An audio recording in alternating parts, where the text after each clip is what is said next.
Joining me today for the interview is Phyllis Fagell. Phyllis is a licensed clinical professional counselor. She is an author of Middle School Matters, a practicing school counselor, and a psychotherapist. Phyllis is a frequent contributor to publications including The Washington Post, CNN, U.S. News and World Report, Psychology Today, and Working Mother.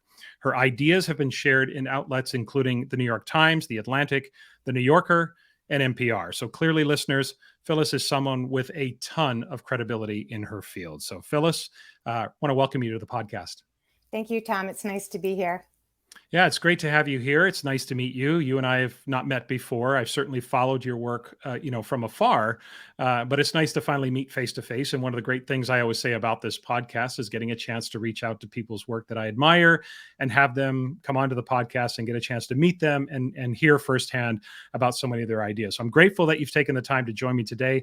And I'm really looking forward to this conversation because I think we're going to dig into some very interesting topics. Now, most of your writing is focused on, advice for parents and caregivers and ways that they can both understand and support their children, but also ways that they can understand the school system, itself and their role in their child's education. So I want to turn that question around and focus on educators and their interactions with families. While there are so many examples of teachers who establish great relationships with parents and caregivers, there are also many for whom there is this tension. These interactions still are a source of stress and tension. So my question to you, Phyllis, is what are we as educators still getting wrong sometimes, or what are we still misunderstanding about the teacher-parent-family dynamic? I think one of the things that teachers have to know going into any conversation or interaction with a parent is that they are talking to them about the most important person in their life, somebody who creates a tremendous amount of sometimes anxiety or insecurity or fear or longing or hopes and dreams for the future. There's a lot projected onto that child, and they may be worried that the teacher is judging them or finding them lacking in some way. And I think that where the misunderstandings come in is when that goes both ways. When a teacher feels like maybe a parent has an unrealistic expectation, or when a teacher feels like a parent is judging them or finding them to be lacking in some area, or maybe the parent goes over their head straight to a supervisor instead of having a direct conversation with them. And so what a parent is really looking for is an authentic, non-judgmental, informative conversation about their child, something that has some problem-solving element involved, hopefully something that's solution-oriented. And they really want to know that the teacher cares and the teacher loves their child. And so making sure that that parent is having communications that aren't just related to something negative is really important.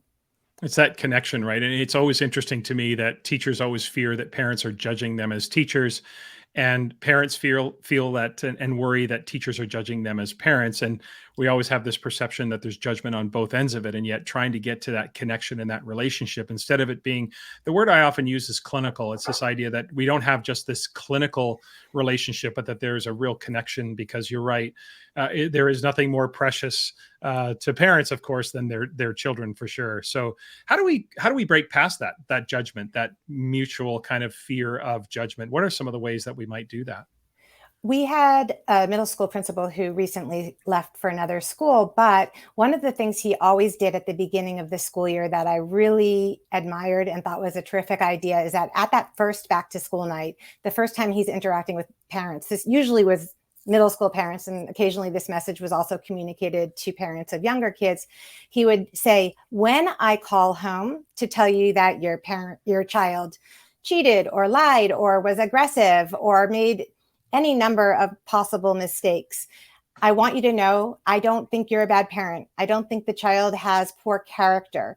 I want to partner with you to make sure that we can give that child a path forward." And I think it works so well because he is preemptively telling everybody in that room, I am going to call you. Every single one of your kids is going to make a mistake in the next few years, and I'm not going to judge you. So I think coming at it from that developmental standpoint early on, I think can help a lot. And I think also making sure that you are not just communicating when those things happen, when things go awry, but that you're sending home emails that maybe just are sharing something funny or cute or insightful that their child did. And Mhm. also, if there's an opportunity to email something that is a more complicated piece of information, or you need to respond to something that's a bit more involved or fraught, to Mhm. pick up the phone or to schedule an in-person meeting. So much gets lost when you try to communicate over email. You miss tone, you miss intent. Email is a challenge. What a great way to almost pre-correct for that anxiety that parents have when the principal calls, or just saying, look, it's not personal. We don't think you're a bad parent. We don't think you're an absentee parent. We don't think that your children are bad people. It's just we're going to talk about the issues that emerge. And so you mentioned that as being the opening kind of message that the principal talked about. So let's talk a little bit about that opening of school. Of course, it's early October now, so meet the teacher nights have kind of come and gone. We know that. But when you think about that first meeting, when parents do come to the school and they meet with the teacher for the first time, what are some of the most important things for teachers to keep in mind? Like, what are some of the best activities or models or ways that you've seen that first meeting be structured that makes parents comfortable with the newness of what the school year is bringing to them?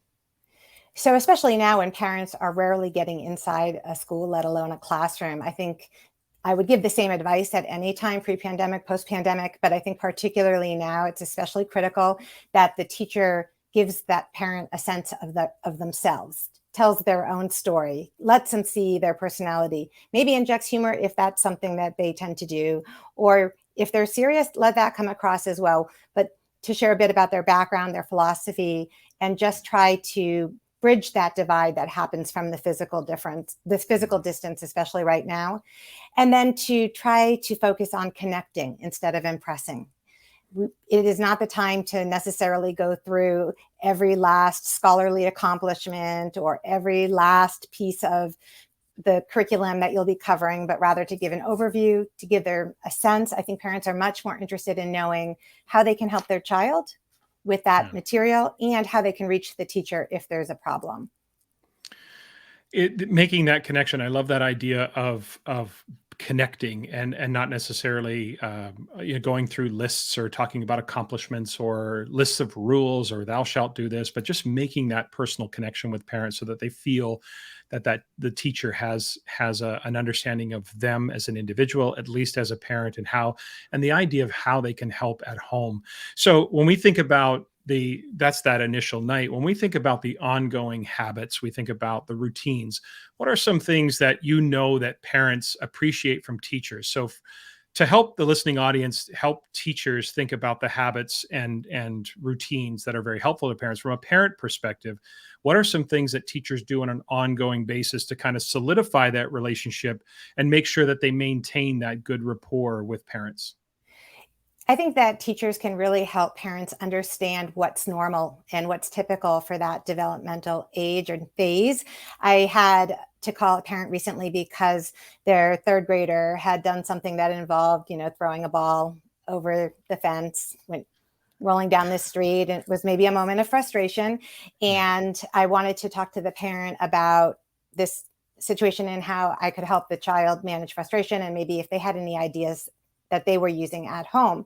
And the parent was alarmed and said, "Oh my gosh, I can't believe they would do that. What am I going to do? How am I going to handle this?" And I said, "Let me put this into context for you. Third grade is the hardest year. They have a rush of hormones. I consider it the first seventh grade. The social dynamics are so complicated. Everybody is testing limits and jockeying a little bit for position. And so I think that when teachers are interacting with parents, it's enormously helpful to help them understand their child through a different lens so that they can parent with a little less judgment and with a little bit more embracing of some of those messy edges that teachers take for granted that parents might know about." The first seventh grade, I have never heard that expression before, but I love that, and I think I'm going to use that. I will definitely credit you for that. But that's a really interesting way to think about it. I've never thought of it that way before. But it's that first real sort of influx and transition point for young learners and young people, right? For pre-adolescence, just that whole shift that happens for them. So let's go now to maybe seventh grade and pivot to middle school students, because of course you wrote the wonderful book, Middle School Matters, and written primarily for parents. But I want to pivot to middle school students because you have said so many times, I've heard you say it, I've read it, that middle school students hold a special place in your heart. And I'm completely with you on that, because I absolutely loved my time working in middle school, both as an administrator and as a teacher. I just absolutely thought that was a special time, because I find that few educators are indifferent about middle school. They either love working in middle school or they do not. So from your perspective, what is it about middle schoolers that makes them so special? So part of the reason I love to write about them and love them is because they are this magical mix.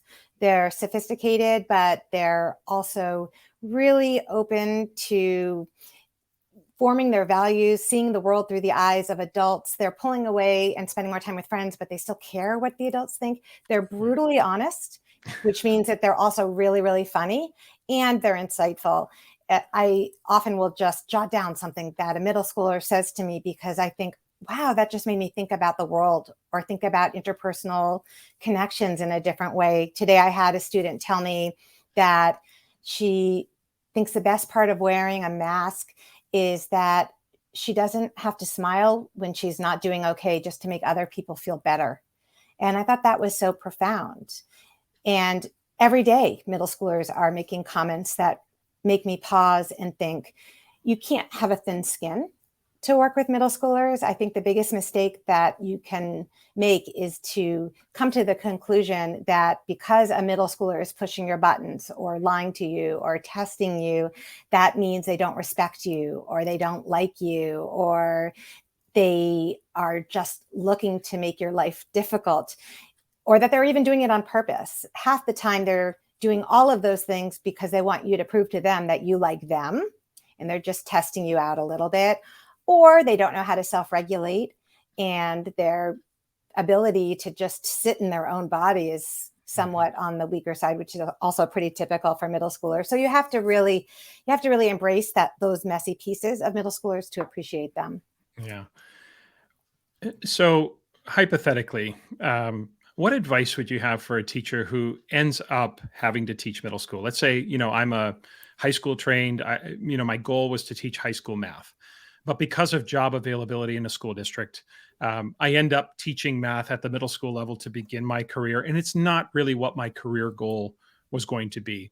What advice would you give to that teacher? Or likewise, the teacher who is an elementary trained teacher who ends up teaching elementary school until maybe there's a job opening at the elementary level. So what advice do you have for people to teachers who end up teaching at middle school, for whom that's not their end goal in terms of their career, but they may end up teaching in middle school for a number of years? What's the best way for them to kind of navigate being in those middle school or those middle years? So again, I think you have to teach through the lens of the developmental phase, which means you need to Mhm. find ways to give them a voice. You need to allow them to give you feedback, even when it's uncomfortable, whether it's related to homework. You want to set them up for success because they're so exquisitely oversensitive. You want to make sure that the way you're communicating with them is really consistent, so that your tone and your body language and what you say are all in alignment. Otherwise, they're going to sniff out that inauthenticity and you're going to lose all credibility. If you're not connecting with a kid, you want to make sure you have time for one-on-one interactions. That's just key. And you want to make time for relating. So teaching is when you're telling them what you expect of them, what their behavioral expectations are, what the assignment is, how they're going to be proceeding through a group project.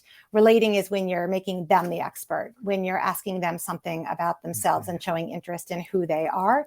And then remember something that they said, even if you have to jot it down, so that the next time you interact with them, you can lead with, if they like the Patriots, how did the Patriots do last night? I know you were going to watch the game. It's those personal connections that mean everything. And you have to be willing to stop a lesson if something goes awry socially in that classroom and just Yeah. address it right then and there.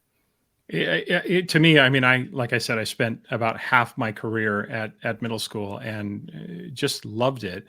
And I think that there's an opportunity for teachers to kind of learn something, even if they do end up at the other levels, right? I think of the elementary teacher who had spent some time in middle school.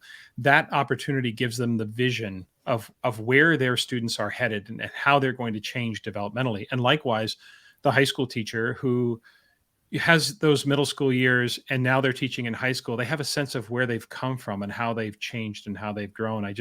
I've often said, now not everybody agrees with me, but I really do think that we all should spend some time teaching middle school, because I think it's such a challenging and yet rewarding age group of students to teach. Um, and having that experience in our background really does help us on either end of the K-12 continuum, I think. And of course, at the middle school level, and one of the things I love most about middle schoolers is that sense of wonderment, right? They still have that little innocence. They're starting to become sophisticated, but they're still a little bit innocent, and they have this wonderment in those years. And those middle school students are always on the cusp of really forging their identities. It's not that your identity is solidified in high school, but it's sort of along the continuum. Whereas middle school, there seems to be a little bit of the identity is still in flux, and understanding themselves as people and as learners. So, what are the best ways, from your perspective, that educators, but also just adults, what are the best ways that we can all contribute positively to helping middle school students kind of establish their identities and their values? One of the things that I think is key to helping a middle schooler grow and learn and form those values and learn how to operate and make decisions from their core values, which is something that I think is really helpful to kids that age because they have no life experience, they have no perspective. But if they know what's important to them and if they know what their values are, whether it's honesty, kindness, inclusivity, sense of humor, anything, if they can tap into their values and make a decision that's in alignment with their values, they're more often than not going to get it right. And so that's one way we want to make sure that we're helping them form those values, is just to talk about values. I think Mhm. on the home front, parents should be voicing it all the time. I think teachers can do activities. I like the values card sort, where you go online, you get a list of values, and the values card sort will actually give you 100 values. And what I do with my students is I cut them up into little cards and I have them choose their top 10 and then rank their top 10. Think about why they chose the 10 they did. And then I explain to them what I just explained to you. When you're in a difficult situation, should I do that devious licks TikTok challenge and trash the bathroom? Or Yeah. should I skip class? Whatever it might be, to pause long enough to ask yourself if it's consistent with those values you identified. And I think that can go a long way. I also think for the identity piece, I'm a big believer in affinity groups, giving kids a space to be with other kids who might be wrestling with some of the same issues, and to Mhm. normalize that they don't have to have all of the answers, that everybody is going through the same process of self-discovery. I often will reassure kids that friendships shift a ton in this phase, and that's part and parcel with figuring out who you are, what you can give to a friend, what you need from a friend, but Mhm. that those shifting tides and those fragile friendships make that the middle school phase so hard, especially when you don't know who you are and you're just uncomfortable in your own skin. It's so, managing the emotions, trying to find their identity. You speak to the idea of recognizing and helping students understand that others are going through it. I think sometimes, my perception was that every middle school student thinks they're the only one feeling this way, that they're the only one who's going through that. And the more we can make them aware that this is actually a part of being a young adolescent, this is part of the developmental phase, that it puts them a little bit at ease to understand what's happening to them and how they're changing and how everything around them sort of shifts. That you mentioned friendships and their emotions are certainly very, they're very sensitive, and their emotions can be very fragile. How do we help middle school students manage their emotions? What are some things that we can maybe teach them or coach them on, because they are emotional creatures, and some people continue to be emotional, and I don't mean that disparagingly. They're immature, and their emotions can get the best of them at some time. So what are some tips for teachers, and maybe even some tips for parents, on how they can help coach their students or their children through those emotional roller coasters that they often experience?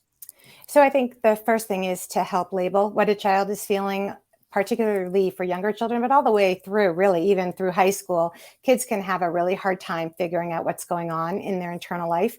And if you don't know what's going on, inside, then you don't know what problem you need to fix.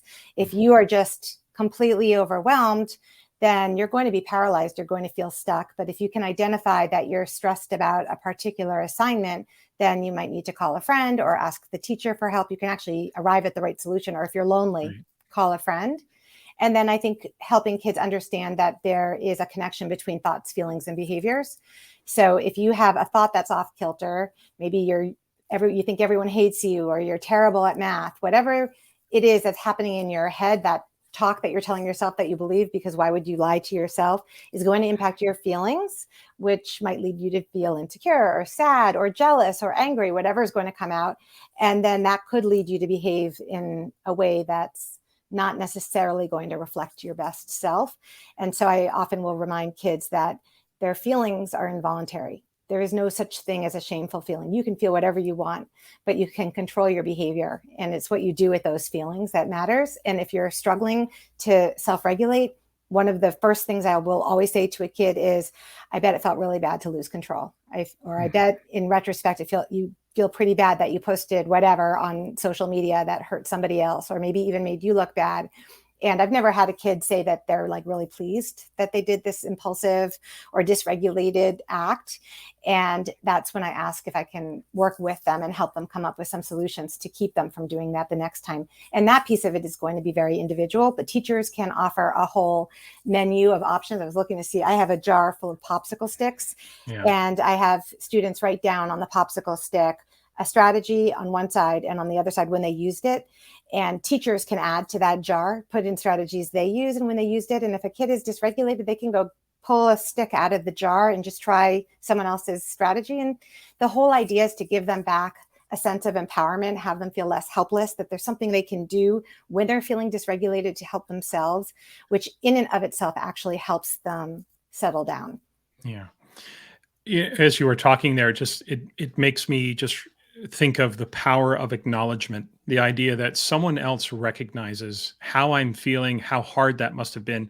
That alone goes such a long, even as adults, you find that, boy, that must have been very challenging, or you must have been upset when you did that, or that level of noticing and that level of acknowledgement already diffuses the situation and makes that person feel valued, makes them feel seen. Allows that person, and especially if they're a young person who doesn't have maturity on their side, really makes them feel that person cares about them, and that again is a great way to authentically build relationships.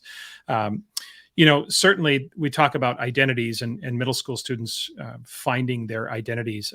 I want to ask you about gender dysphoria, because obviously the questions around gender identity and gender norms have never been more prominent. We know it's not new. This is not a new idea, but of course, it's certainly never been as overtly talked about as it is now. So as a counselor, I'm sure you've had your fair share of experiences with students who are struggling with gender identity.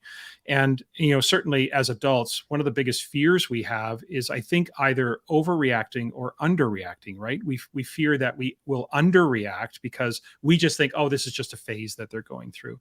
Or we overreact to almost to a point where you smother the student so positively with intentions that we don't leave enough space for them to find themselves and sort of sort through what they're feeling and what they're thinking. So again, my question would be, what advice do you have for teachers or even parents, adults generally, when issues of gender identity, come up, when teachers or parents or any adult hears an expression from a student or a child about, questioning or some indicator that there's some gender identity questions popping up for that student, what is the right way to handle that so we don't over or underreact to the situation? So I think one of the ways that teachers and anybody working in a school can help is to not wait for those moments to normalize that everyone has an identity that they're forming as they grow up, and that you're supportive, you're using positive language no matter what that identity is, and you're providing positive examples of other people from a range of different backgrounds, identities that you can hold up as examples, and not necessarily in the context of they're transgender or whatever they happen to identify as, but just it could be that they happen to be transgender and they're doing something else. Just the stories you read, the pieces from history that you share. So I think laying the groundwork for it to just be a normal, acceptable, something that that is to be celebrated, that we're not all the same along the way within the classroom. And then when it does come up, yes, we're going to underreact and overreact. That's going to happen. It's really, really hard to get it right, because even the kids themselves don't always know exactly what they want from the adult and can't even necessarily articulate it. They only know after the fact if it was too much or too little, and that's when they might need to process it. And that's okay. I think then giving them that space to say, you know what, it would have been nice if you didn't make such a big deal out of it, or it would have been, I really didn't expect you to act like that was nothing. It was actually kind of a big deal for me to tell you that. And then when it comes to actually the pronouns kids want to use, or the identity they are assuming, the way they want you to refer to them. And I do have tons of students over the years who have changed pronouns or changed names and pronouns more than once. And it's hard sometimes for teachers to keep track of all of the details, but it's 150,000% worth making that effort, because you will never go wrong by honoring what a kid wants you to call them, but you will go wrong if you dismiss that need to be seen, to feel like they are their authentic selves. And we're going to make mistakes, and you apologize. I did that today. I used he for a child that goes by they, and I immediately corrected myself. And this was a younger child, and they were amazing. They looked at me and they said, you know, it's hard. We're all going to make mistakes sometimes, and that's okay. And was really just gracious and forgiving about it. But I felt bad because I wanted to honor what they wanted the adults and their classmates to use as their pronouns. And for parents too, I say the same thing. Don't overfreight any of it. Just use the pronouns and the names that they want to use, and let them know that it's okay to try on whatever identity feels right. It's also okay if that identity changes, and that you'll meet them where they are. And your job is just to be there to support them and to honor that identity, whatever it is that that feels right to them at that moment. Yeah.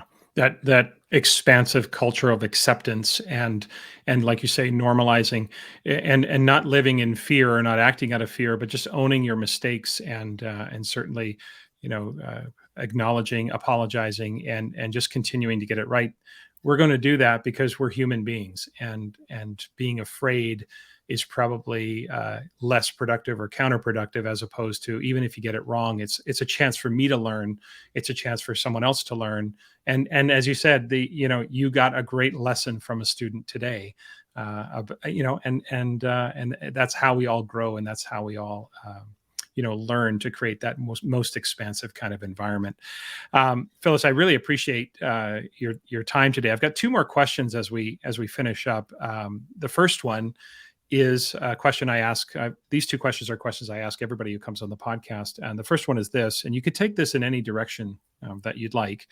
But educationally speaking, what keeps you up at night?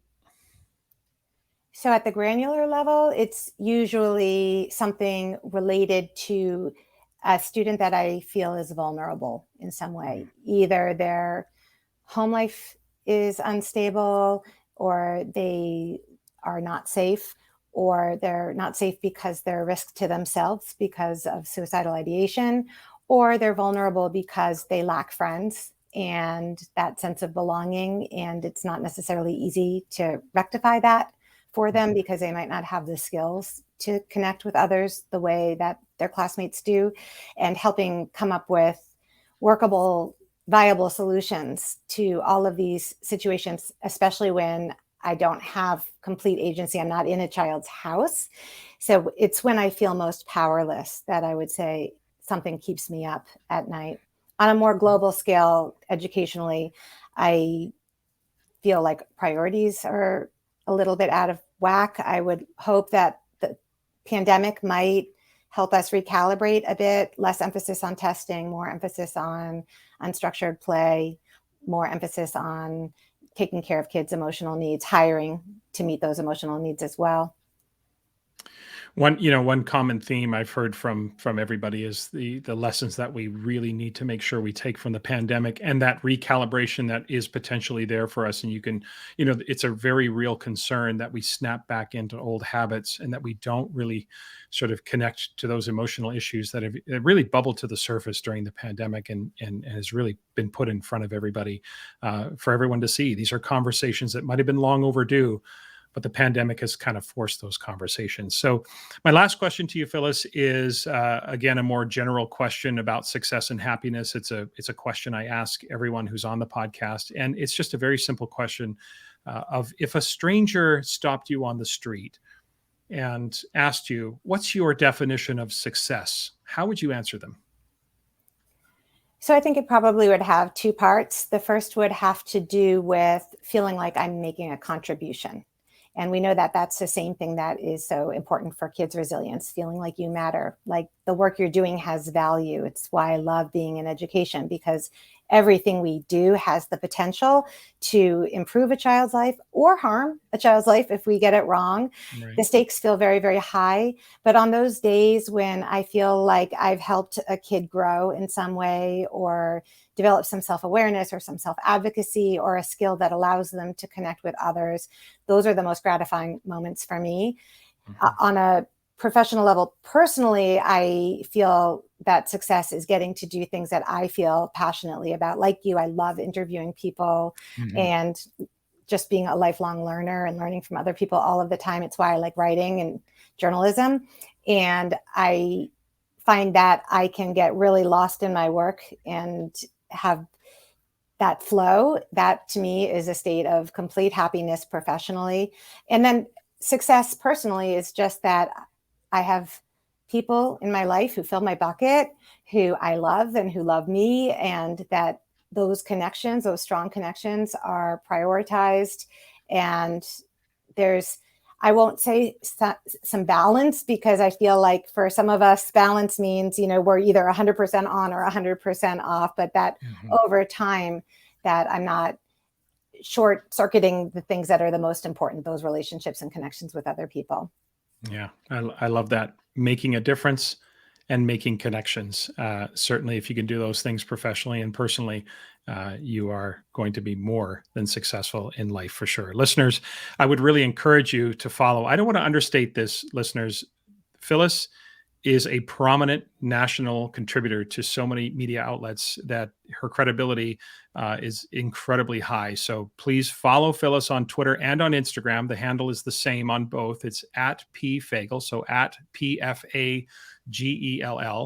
You can also find Phyllis on Facebook and LinkedIn as well. Just search her name, Phyllis Fagell, and I'll put links in the show notes to all of Phyllis's social media accounts. Phyllis, it was such a pleasure meeting you. I certainly appreciate you taking the time to join me today. Thank you. It was great to be here.